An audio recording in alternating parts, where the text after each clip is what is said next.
Welcome along, and this is a brand new video series, mini series, on how to fight horse archer armies. This was a request from a friend. He said he wasn't sure how to play against this kind of army. This is the Saka 300 BC list that you'd find in the classical period. In Imperial and Dark Ages you see a lot more of these kind of armies. So I'm going to go over some of the general strategies. I'm going to do my intro, talk about this list, then I'll look at some of your standard army builds that might be fighting against Saka, for example. So I'll look at a Roman build, a pike build, Carthaginian, and maybe one or two others.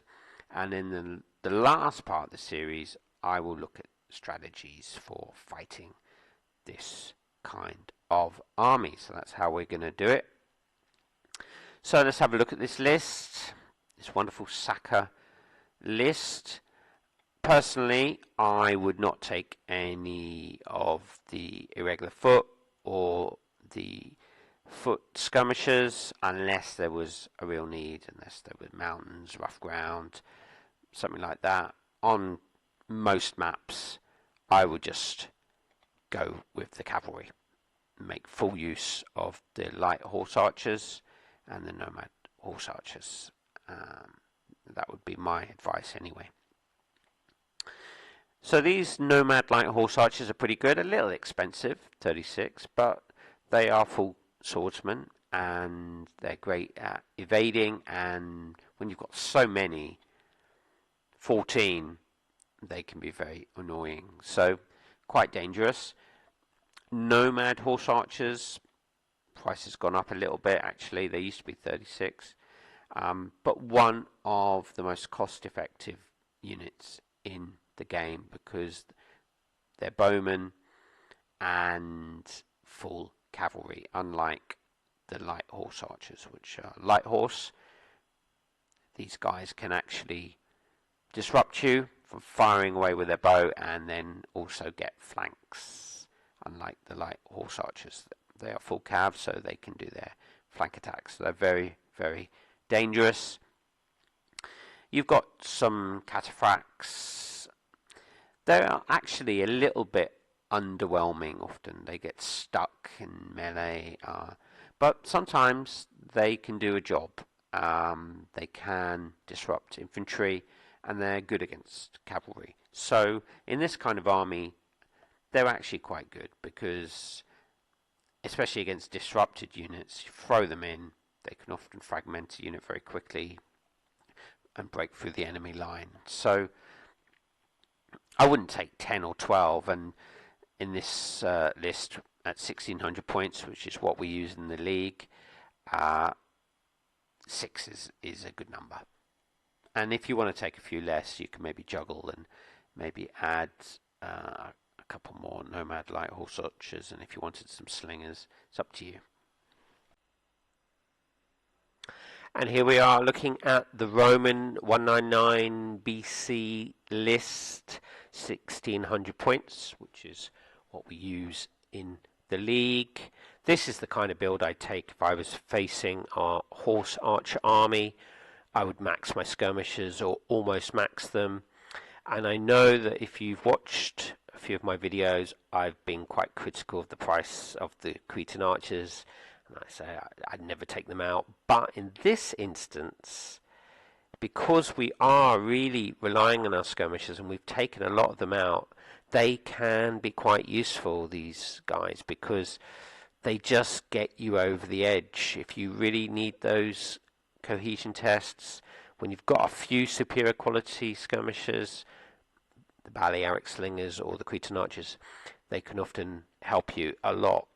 In my tests, actually, as an example, if 3 archers were firing on a cavalry unit, for instance, it would be the 3rd unit you get your cohesion test, whereas with the Cretan archers it was just 2. You just need 2 units firing away at something, you'd often get a cohesion test, and that's because, roughly speaking, you're getting 10% more casualties with these superior quality units ballet slingers as well as the Cretan archers. So they can be useful in this kind of build because we don't have any bowmen. We don't have much cavalry. We don't have much light cavalry. We don't have a lot of counters for horse archers. So this is what you need to do. You need to max your skirmishers, go for disruptions, ignore the expensive units. Now, there is an argument for maybe taking one or two out because they are superior quality and they're armoured. So they can take a lot of damage, these veteran units. So you could juggle around, maybe take a few less skirmishers or Italian foot or the Royal Legionaries and maybe add. That's possible. I might well do that actually. You could maybe add one or two, but not 4 or 5. That's a waste. So 1 or 2, yes, there's an argument to be had to do that. Why have I taken armoured cavalry out? Well, they're cheap, and it's just to catch sometimes those evading horse archers. So you charge in, something evades. If you can play cleverly, you can have some cavalry behind your units. You've got to protect these guys. Have them in the centre, maybe behind your line. Don't have them on the flanks. Don't have them near horse archers because they'll just get disrupted and fragmented and rout very quickly. But if you have them close to the centre, as an example, as your infantry is charging away, you might be lucky. You might be able to engage something. So they are quite useful, but you've got to be careful. And in another build, if I had access to veteran cavalry, I probably wouldn't take. You want something like javelin horse, something like armoured cavalry, also noble cavalry, because they're only 44. So you want the cheaper end, cavalry and light cav. So this is probably the best we're going to do. We've got 22 infantry units. That's a lot. So obviously this isn't how I'd play. I'm just doing it for the video. We've got some raw legionaries. You might want to put generals in them to keep them on the battlefield. We've got some Italian foot, which is quite good actually. They're quite good at holding against all kinds of cavalry in the classical period. So I do like them. We've gone for the slightly cheaper Roman heavy foot, and they're only 61. Good price, and they're above average. So when you've got above average troops, that's just going to help you with the cohesion tests. So that's quite nice. That's why I've got a load of them, 8. Warband are also quite good because they're a large unit. So large units can take more casualties, and so it's harder to disrupt the larger units. And also for that extra modifier, the 75% unit strength, it's just harder to do it against pikes and warband. So they're quite useful to have. And if I had access to 2 or 3, I might well take 2 or 3. Looking now at the Carthaginians, the 216 BC list, Hannibal in Italy. This is one of my favourite armies. Just very nicely balanced. You've got skirmishers, you've got cheap infantry, you've got some noble cav, access to an elephant if you need it, and javelin horse. Some of my favourite units. So I do like this army. Now, if I was fighting a horse archer army with this list, similar things to the Romans. You maxing your lights, maxing your cheaper infantry. Now there is one little thing. I have actually got 3 of the veteran African spearmen. Now I've added 1 because you already get 2. So with the Romans, I didn't take any of veteran units. I said it was possible that I might if I juggled around a little bit with the points, but you don't have to do that so much here because we've got so much of the cheap end infantry, especially the Italian foot, and even the imitation legionaries are only 51. So I've still got 21 infantry units. I'm always looking for against something like a horse archer army, I'm looking for numbers. So I've still got 21 infantry units, and I've got 3 of these wonderful veteran African spearmen, and they are armored, and they are superior, so they're going to take some damage. So in this particular build, I would always take, well, you have to take 2, but I probably would add 1, because I've got the numbers. Whereas with the Romans, it's more of a debate, really, to take those veteran units, because it does make your army a fair bit smaller. I've got noble cavalry, which I really like, great price. Again, the quality will help them survive the cohesion tests. So I've maxed. Similar thing, they'll just help me chase down some archers that are stuck in melee or evading. The javelin horse as well. One little sneaky trick you can do, often you can charge with javelin horse archers, and sometimes it'll make them stick, and then you can follow up. That's what you need to do. Follow up with your cavalry, or if there's some infantry near. So it is worth taking them up. I haven't taken the more expensive cavalry. It's just a waste of points, in my opinion. We've got 2 of the Balearic slingers. They're 36, but in this kind of build, it makes 8. I'd like 10, 12, whatever, but I would take them because it means that I've just got a fair number of skirmishers to help me, because again, I don't have any bowmen, I don't have any massed archers, so they're going to help me disrupt things. And also, just quick note on the map. Now, this kind of map is great for infantry heavy army, because look at this, so much of the map is unusable, and so for any kind of cavalry heavy army you want to use the whole map, whereas you're constrained.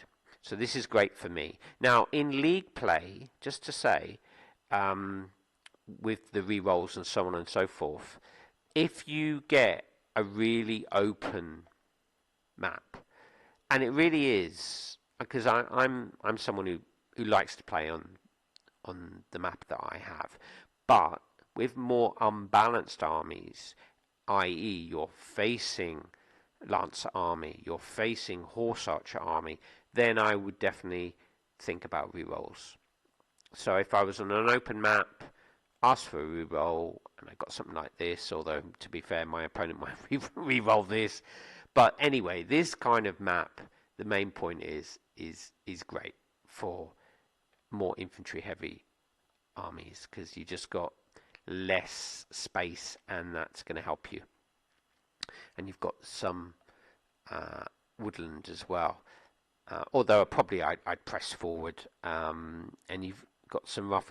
You've also got to check for rough ground, any kind of rough ground. So I would, if I was fighting, I would probably move some of these light infantry over to this. This will help me kind of pivot and hold this little area with cheap units, because cavalry doesn't do so well on the rough ground. So always look at the map, look for rough ground, look for the woodland, and on a map like this, it's great. Lysimachid 320 BC list with Thracian 350 BC allies. So we've got a nice pike army. Now, just a word on allies. So some of you new players, you're thinking, should I take allies or not? One of the main things you need to think about is flexibility. Does this kind of army list give me more options? Because you've got different maps, you've got different armies. We're talking about Horse Archer army at the moment. So those are the sort of things you need to think about. And with the Thracians, they have access to more light infantry, and I think some units like mercenary hoplites, and so on. So that's the deal really with allies. Do you get more options? Do you get more cost-effective units like mercenary hoplites, or sometimes you get citizen hoplites? I mean, you don't have access to them, but at 42 they're one of the most cost-effective units around, because they can hold against Roman units often, sometimes against pike, and yet pike costs 72 and 30 points less. Even if it's holding a unit in place for 3, 4, 5 turns, it allows you maybe to flank or to do damage elsewhere. So these kind of units are really cost effective, and if allies give you access to these kind of units or more lights, something to think about. Also, I've got more javelin horse. I like javelin horse, and so that is really good that we get access to more of those, and that's going to help us in our fights against something like the dirty Saka. So let's have a look. We've got about 18 infantry, but we've got some big units, and we have got a veteran pike that is already set, preset, so we can't really change that. But these are, as I said before, large units, and that will help us in terms of taking damage. So a few of them is actually quite useful, because I've still got 18 infantry, even though I'm always generally against like a horse archer army, cavalry heavy army. I like to have around 20, but because we've got so many skirmishers, we've got about 11, I think. Again, we've got the good old Cretan archers.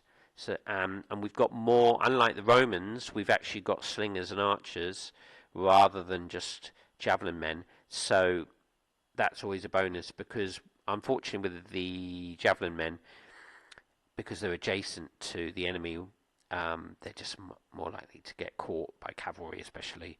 So archers that are in the rough or a few squares away, more likely to evade, so they are better against cavalry than javelin men. So we've got 4 slingers and 4 archers plus the Cretan archers, so that will help us. Also, just to say about the mercenary hoplites, some of you might not know exactly the difference between the citizen. It's just because they're more maneuverable. So the citizen hoplites are unmaneuverable, so it's good to have these units on the flanks, because they can come round and often flank units a lot quicker than standard hoplites. So just a quick word there. We've got some cav, not much, but we've got the cheaper end. I wouldn't take the veteran personally, and then we've got some nice light horse archers. We've got the cheaper ones, which I really like, especially against horse archer army. Just to have a few of these can help you counter them, and we've got access to 2, and I've taken 1 of the nomad light horse archer units. So this is not bad. Not bad. You've got quite a lot of infantry. Obviously, we can make a long line. Again, the map helps. We've got this big river running down, so that's going to help us. We've got larger units. Also, these Thracians, they're above average quality. That's going to help us survive cohesion tests. So this kind of build is probably going to give you the best chance of defeating something like the Saka, because we can use our lights, we use our light horse, and disrupt as much as we can, and then push on with our infantry. So now we're looking at a hoplite army, the Kyrenian Greek list. This is quite an interesting list because we get a lot of infantry, and the other little thing about it is we get a ton of armoured units. So usually, like in some of the armies we've been looking at, with the Carthaginians, you just get a few of the veteran African spear that are armoured. The Romans do have more armour, but even the cheaper units are, and the imitation legionaries, the Hastati and so on, they are not fully armoured. So these guys are armoured, and that just means they are going to be harder to disrupt. So this is almost like an anti horse archer army, really. And we've got 13 of them, supplemented by 10 citizen hoplites. I think we've got altogether about 24 infantry units, because this is a veteran armoured unit, which is good. And again, there's an argument, maybe you could juggle a little, and if you want two, but maybe I'd be okay with just a few extra units.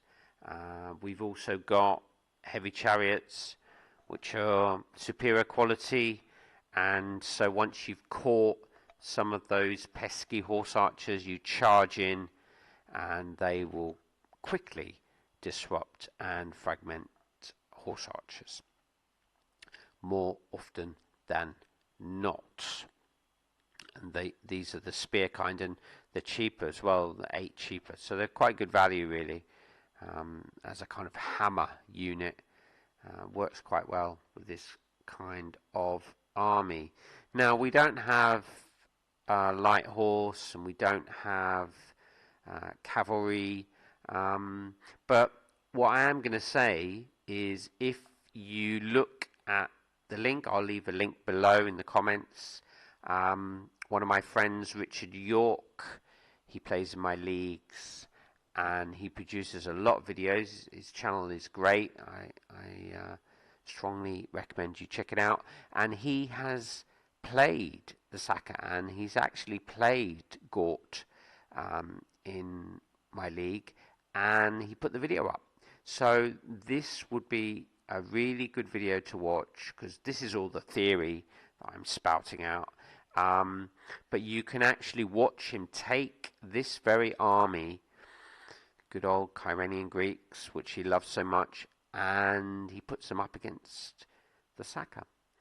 So if you want to know how he does, click on the link below in the comments and have a look. Very interesting to see all of this in action. We don't have so many lights, but I think you've just got to keep pushing, because more than half your infantry is armoured. That's a plus. That's just going to resist the missile fire, and it's going to be harder to disrupt these units. And even the citizen hoplites, okay, they're only protected, but they're only 42, and we've got 10 of them. So that's a really good price. Yes, some of them will get disrupted, but then I think overwhelming numbers, you should be able to keep pushing more. I think to finish looking at some of the standard army builds, we'll have a look at the Bosporan 348 BC list with Sarmatian allies.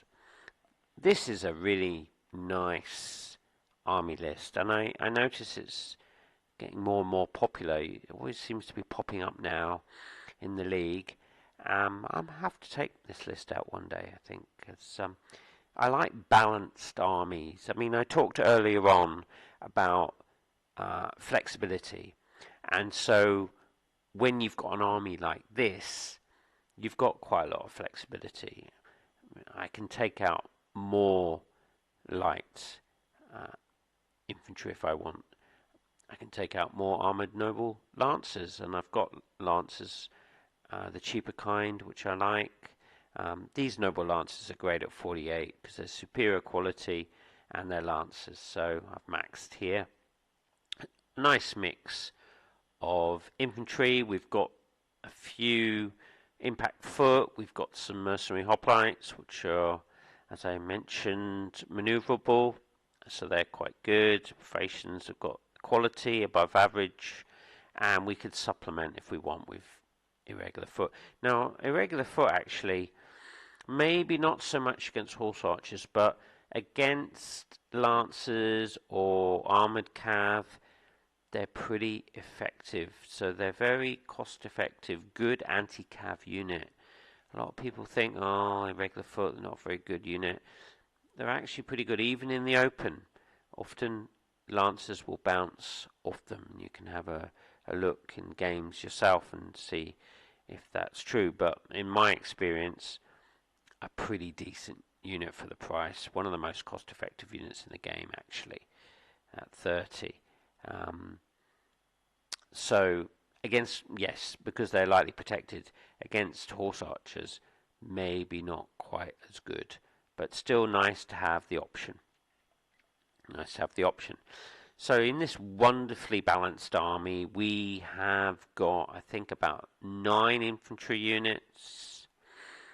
We've got 7 noble lancers, 3 of the armored version, 8 lights, and even 5 nomad horse archers.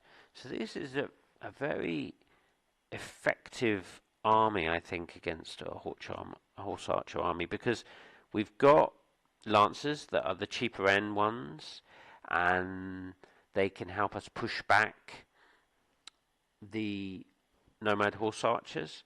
We've got 5, which is a decent number of our own nomad horse archers, supplemented by the nomad light horse archers, a decent number here, and I haven't even maxed, but 6 is a decent number, and supplemented by 7 light archers. So this is a nice army, and probably it is going to be quite effective against something like Saka, because we can use our infantry to protect, move in conjunction with our light foot, and then have our lancers ready to pounce.